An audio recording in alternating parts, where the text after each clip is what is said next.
Hello friends. मैं हूं अवधेंद्र। आज मैं आपको जो टॉपिक शेयर करना चाहता हूं उसका concern North Atlantic Treaty Organization जो नाटो है उससे कंसर्न है। आप सभी लोग जानते हैं पिछले 2 साल से ज्यादा हो चुका है यूक्रेन की जो वॉर है with Russia. Ukraine wanted to join Russia. That's the fundamental cause and the cause of conflict with Ukraine and Russia, जो कि जो ईस्टर्न 4 प्रोविंसेस हैं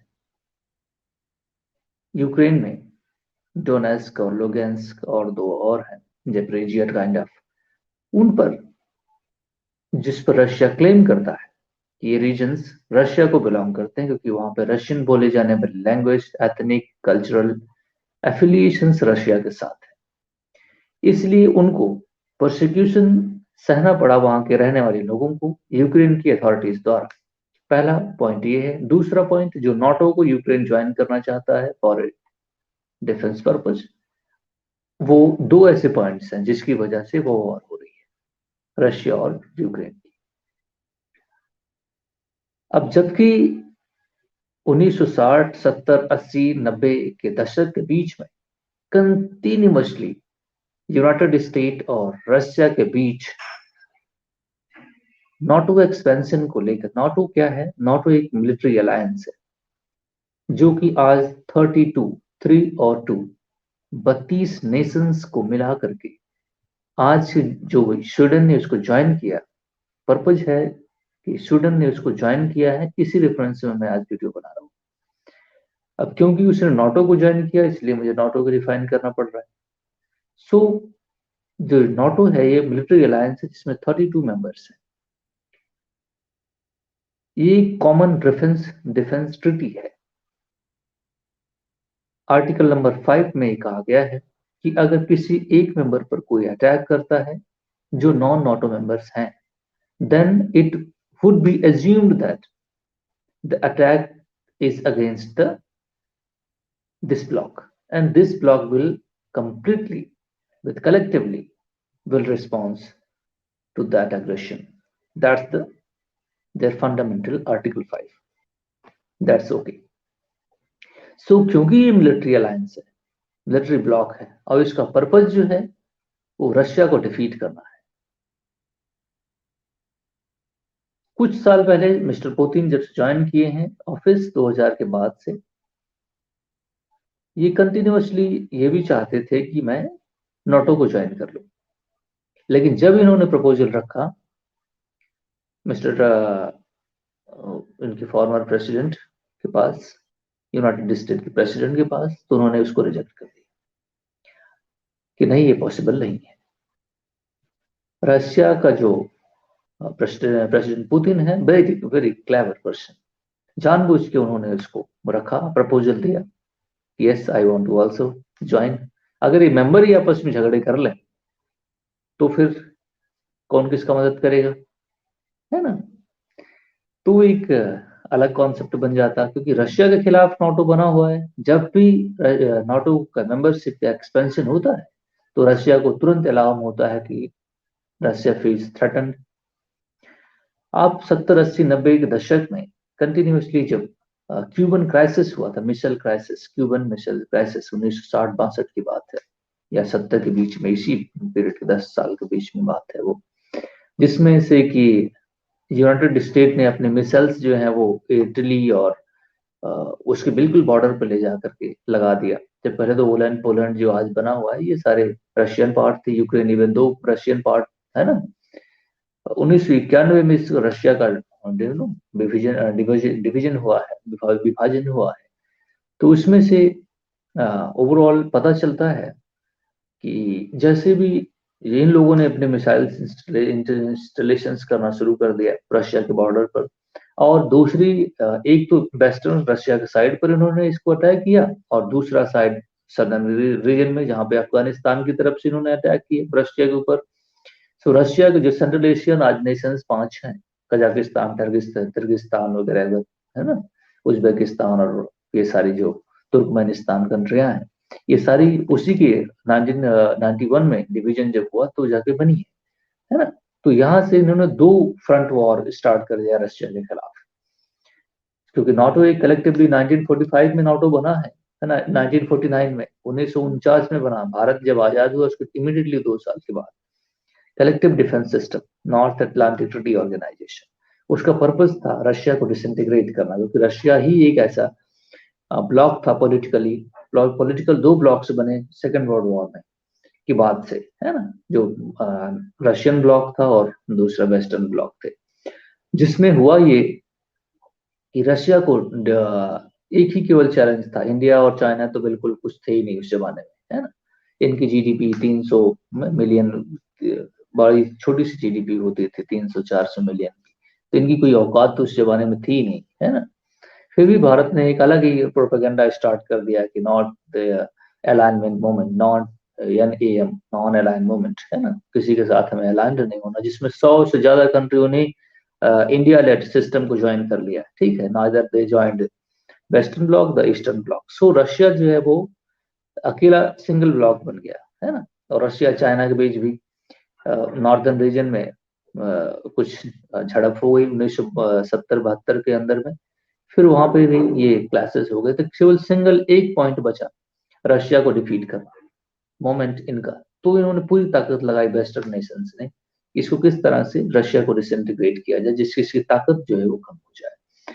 सो सोवियत जो यूनियन था, है ना, जिसमें सारी कंट्रीज थी, पहले तो सोवियत था रशिया, तो उसको इन लोगों ने सारी ताकत लगाई नाटो के थ्रू, और उसको सक्सेसफुली डिसइंटीग्रेट कर दी। आज भी ये वॉर हो रहा है, आइडियोलॉजिकल वॉर भी हो रहा है, लेकिन अब बड़ी अच्छी बात यह है कि इसमें चाइना और इंडिया रशिया के बेहतर सपोर्टर हैं। इकोनॉमिक इंटीग्रेशन सामाजिक केओस पैदा कर सकता है ना। जो सैंक्शंस वगैरह इन लोगों ने बना रखे हैं, सारे वेस्टर्न इंस्टीट्यूशंस हैं, वर्ल्ड बैंक है, IMF है, और United nation even security council है, ये सारे वेस्टर्न नेशंस ने अपने लिए बनाए हुए सिस्टम है। जिस सिस्टम में आज हम रहते हैं, they are not, it is not fair system. समझ में आ रहा है आपको? सो ये सारे जो सिस्टम क्रिएट उन लोगों ने किए, उन लोगों ने ही पॉलिटिकल बाउंड्रीज ड्रॉ की 1945 के बाद से, उन्हीं के सारे सिस्टम बनाए हुए सिस्टम में हम रहते हैं, जहाँ पे आज एक न्यूक्लियर फ्लैश पॉइंट इंडिया के अंदर और पाकिस्तान और चाइना के बीच भी ट्रायंगुलर बना हुआ है ना। सो अब इंडिया के पीछे, चाइना के पीछे इंडिया को उन्होंने लगा दिया। अब पहले तो रशिया के पीछे चाइना को लगाना चाहते थे, इसीलिए उन लोगों ने चाइना को सपोर्ट किया। तो एक बहुत ही, अभी जो हम जिस सिस्टम में रहते हैं, इनका पॉलिटिकल सिस्टम वेस्टर्न डिजाइन है ना। तो इसमें बहुत समझने की बहुत अच्छी चाल चली थी पंडित जवाहरलाल नेहरू ने उस जमाने में, उन्होंने नॉन अलाइनमेंट मूवमेंट प्रपोजल रखा, जिसकी वजह से आज एक इंटीग्रल चेंजेस आए हैं। बहुत अच्छी चीज है ये।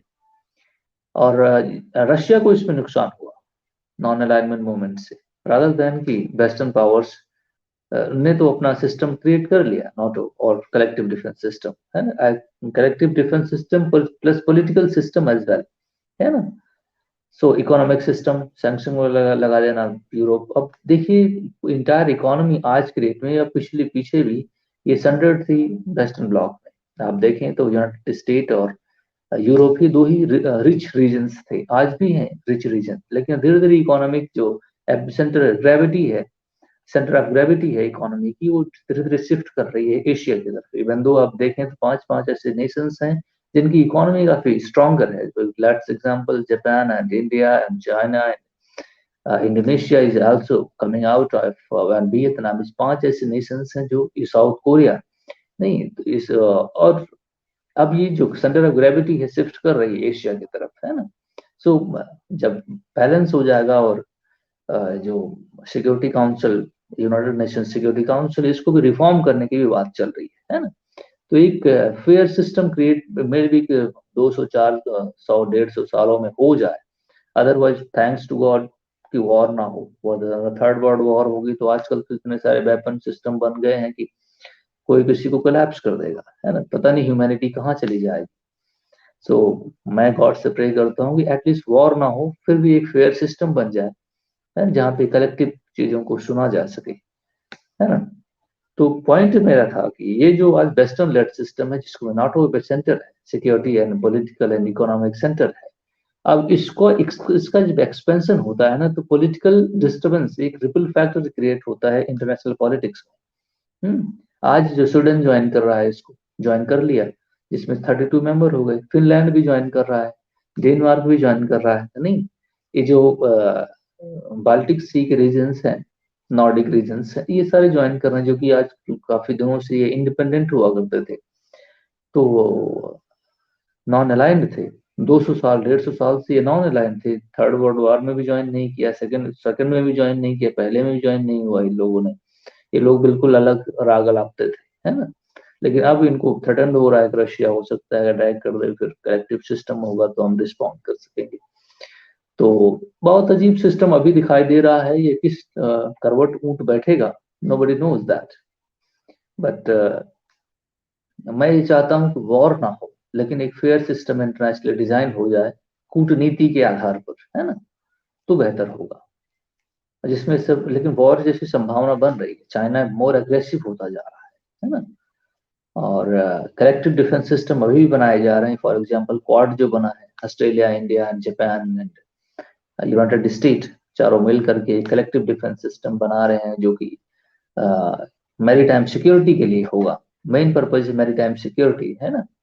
जो हाईवेज हैं, सी हाईवे, जिसके थ्रू, रूट के थ्रू, जो सीज के थ्रू पास होता है शिप वगैरह, मर्चेंट शिप्स, इनको फ्री मूवमेंट किया जा सके, क्योंकि चाइना एक बेलिजरेंट कंट्री है, वो अपना मसल फ्लैक्स कर रहा है, जो प्रॉब्लम क्रिएट भी कर रहा है इंटरनेशनल पॉलिटिक्स में। सो एक कलेक्टिवली अगर उसको कोप अप किया जाएगा, तो मे बी कि चाइना उससे थ्रेटन फील करे। लेकिन अभी चाइना ने क्या किया, 7% अभी कल ही बजट, इनको डिफेंस बजट इंक्रीज कर दिया, जबकि इकोनॉमी 5% एक्सपेक्टेड है, बहुत कुछ करेंगे तो, लेकिन डिफेंस पर ज्यादा एक्सपेंडिचर करना उनकी मजबूरी बन गई है, क्योंकि वो भी थ्रेटन फील कर रहे हैं। और मिस्टर सी जिनपिंग 2011-13 में आए, सी जिनपिंग आज 11 साल पहले, तो वो भी एक बहुत ही अजीब मेंटल, उनकी जो हरकतें हैं, वो मिलिट्री माइंड है उनका, मसल फ्लैक्स करना, काइंड ऑफ समथिंग, है ना। तो वो इसको पसंद करते हैं, है ना, अथॉरिटेरियन रेजीम इस्टेब्लिश करना। तो मे बी कि कुछ उनकी जो अपना साइकी है, उसका रिपल का रिजल्ट सामने आए, जिसमें मैं भी कि कहीं कोई, अभी तो वहां देख रहा हूँ कि फिलीपींस के साथ उनकी नेवीज टकरा जा रही है ना। तो मैं भी कि वहीं से इरप्शन हो जाए, फिलीपींस के साथ ही डिस्प्यूट हो जाए। स्पेटलिक आइलैंड, बहुत सारे आइलैंड जिन पे उनका, स्कॉर्बोरोज आइलैंड है, उन पे भी उनका अपना झगड़ा चल रहा है। वो क्लेम करते हैं कि हमारा है, वो क्लेम 99%, 98% कहते हैं कि साउथ चाइना सी कम्प्लीटली चाइना का है, क्योंकि 9 डैश लाइन यहाँ से ड्रॉ होती है और 10 डैश लाइन ड्रॉ होती है, वगैरह वगैरह वगैरह है। बहुत अलग से कॉन्सेप्ट को क्रिएट करना चाहते हैं, इससे एक डिस्टर्बेंस पैदा हो रहा है। वैसे तो चाइना हर कंट्री में क्लेम करता है दुनिया के कि हमारा पूरा, नहीं, उसके 14 बॉर्डरिंग नेशंस हैं, हर किसी की आधी बाउंड्री बोलते हैं हमारा है। इंडिया का अरुणाचल प्रदेश कहते हैं हमारा है, अक्साई चीन हमारा है ना। भूटान का आधी जमीन कहते हैं हमारी है ना। सेंट्रल एशिया के कंट्रीज को कहते हैं हमारा है। चाइना को, रशिया की कुछ टेरिटरी को, मंचूरियन रीजन्स को कहते हैं कि हमारा है। ताइवान को कहते हैं हमारा है। सारा जितने भी बाउंड्री स्टेट्स हैं, सभी के साथ इनका डिस्प्यूट है, और सभी का में इनका स्टेक है। तो ये काइंड ऑफ सिस्टम, इनका जो एग्रेसिव बिहेवियर है, ये नहीं, ये मे बी कि एक वॉर इरप्ट कर दे इन फ्यूचर, जिसमें से कि अब देखो, अ, ये जो अमेरिका है, ये डायरेक्ट वॉर में एंगेज नहीं होता, और थैंक्स टू अमेरिका की, इसको इसको गॉड ने ऐसे बनाया भी है, सिस्टम भी ऐसा क्रिएट किया हुआ है कि इसकी बाउंड्री किसी से मैच नहीं करती। इसकी इमीडिएट बाउंड्री नहीं है ना। केवल मैक्सिको है, उधर कनाडा है। तो मैक्सिको तो छोटा सा कंट्री है, उसको हैंडल कर लेता है। ट्रंप ने कहा मैं दीवार बना दूंगा, है ना, माइग्रेशन इश्यूज भी हैंडल हो जाएंगे, बाकी सारे कनाडा उसका पप्पू है ना, अमेरिका का। तो उससे भी कोई फर्क नहीं पड़ता। तो वो एक बहुत सेफ जोन में है ना। और खुद भी दुनिया में इतना ताकत तो है ही कि वो अपने आप को डिफेंस कर सके अगर उसको डायरेक्टली कोई अटैक होता है तो। लेकिन वो हर जगह पे अपना प्रॉब्लम क्रिएट करके रखा हुआ है, डिस्प्यूट्स, और उन्हीं एक दूसरे कंट्रीज को हेल्प करता रहता है, जैसे चाइना, इंडिया के खिलाफ चाइना को, पाकिस्तान को यूज करते हैं, है F-16 जैसे फाइटर जेट उनको दिया हुआ है उसने, है ना। F-16 बहुत हाई ग्रेड का फाइटर जेट है, 4.5 और 5 फिफ्थ जनरेशन वॉरफेयर वॉर का है वो, है ना। तो काफी अपग्रेडेड वर्जन का है फाइटर जेट वो, जिसको चाइना ने पाकिस्तान को दिया हुआ है, यूनाइटेड स्टेट ने, है ना। और इंडिया को यूज करेगा चाइना के खिलाफ। चाइना इंडिया को धीरे धीरे स्ट्रेंथन कर रहा है, क्योंकि जानता है कि इंडिया का डिस्प्यूट अरुणाचल प्रदेश में और लद्दाख में इनके साथ है, तो मे भी फ्यूचर में कभी कभी नहीं कुछ हो जाए तो फिर उसमें उस फिर इंडिया की मदद करेंगे, जिसमें एक नया वॉर शुरू हो जाए। काफी प्रोलॉन्ग हुआ है, इंडिया के पास लोग भी बहुत हैं, तो फिर एक फुल फ्लैज्ड कुछ अलग से कॉन्सेप्ट बन जाएगा। लेकिन मैं चाहता हूँ कि वॉर ना हो, लेकिन मेरे चाहने से कोई चीज थोड़ी ना होती है। So let's see what will happen. And किस करवट, हमारे गांव में कहते हैं ऊंट बैठता है, नहीं, इस पे भी ध्यान देने की बात है। लेकिन उम्मीद ये है कि सिस्टम एक फेयर इंटरनेशनल सिस्टम बने, जिसमें रशिया का इस वॉर में जीतना बहुत जरूरी है। उसका डिफीट होना एक बहुत बड़ी प्रॉब्लम क्रिएट कर देगा दुनिया के लिए, वर्ल्ड ऑर्डर के लिए। इसलिए भारत और चाइना दोनों को दोनों मदद भी कर रहे हैं, है ना। इकोनॉमिक हेल्प करना भी एक मदद ही होती है, बाकी वॉर तो सभी अपने अपने लड़ते ही हैं। और हम सभी ये कहते हैं कि this is not the era of war वगैरह वगैरह, प्रधानमंत्री कहते रहते हैं। ये अच्छी चीज है, वॉर ना हो। वॉर होने से बहुत सारी चीजें खराब होती हैं, ऊपर से हिस्ट्री भी खराब हो जाती है। हिस्टोरिकल रिलेशनशिप कंट्रीज के बीच फिर उतने कॉर्डियल नहीं बन पाते हैं, आने वाली जनरेशन भी उसमें सफर करती है। सो इसके लिए बहुत अच्छी बात है कि लोग पढ़े लिखे हैं, इंटेलेक्चुअल हैं, अपने जो टेबल टॉक करके, डिप्लोमेसी करके उस चीजों को रिजॉल्व कर लें तो बेहतर होगा। और इस डायरेक्शन में जाना चाहिए। लेकिन कुछ ऐसे रोग नेशंस हैं जो प्रॉब्लम क्रिएट करते हैं, हमेशा मसल फ्लैक्स करते हैं, जिनकी वजह से इंटरनेशनल डिस्टरबेंस भी होता है, और फिर बहुत सारी और तरीके की प्रॉब्लम्स क्रिएट हो जाती है। So thank you very much for listening. यही एक बात थी जो मैं शेयर करना चाहता था कि नाटो का जो एक्सपेंशन है, जिस तरह अभी कुछ कंट्रियां इसको ज्वाइन कर रही हैं और धीरे धीरे वो बॉर्डर टच कर रहा है आज रशिया की तरफ, ये मे भी एक फ्लेयर अप कर दे एक full fledged world order disturbance में, है ना। May be called as world war third. So मैं ऐसा नहीं चाहता हूँ, लेकिन अब जो ग्लोबल डिसीजन मेकर्स हैं, they are thinking this way. और शिवरात्रि के लिए आप सभी को बहुत बहुत बधाइयाँ। और भगवान शिव का शादी हुआ है इस दिन माता पार्वती जी के साथ, तो इसलिए हम शिवरात्रि को सेलिब्रेट करते हैं as a marriage anniversary for lord Shiva. So thank you very much for all the people who are uh, living in different parts of the world, cutting across all the domain of religious faith. You know, God is for everybody who is living wherever on the earth, cutting across all the religious division. God is pervasive, omnipresent. So thank you very much, and we love to all, we respect to all, and a cordial uh, welcome to my channel.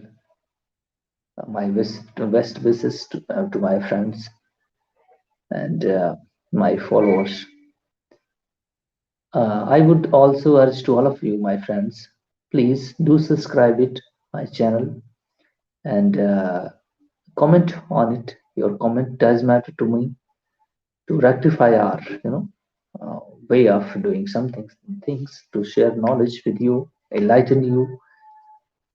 These all are whatever I am saying to you is my, way of thinking.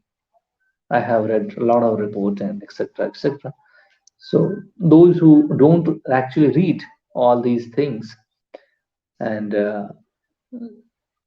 those who are interested only to get the knowledge through this channel, interested to listen only, for them I make videos. Otherwise, those who want to study it, who has the interest to know what is international relation, how it is made for, they can go through the books and various other measures. So thank you very much. Thanks.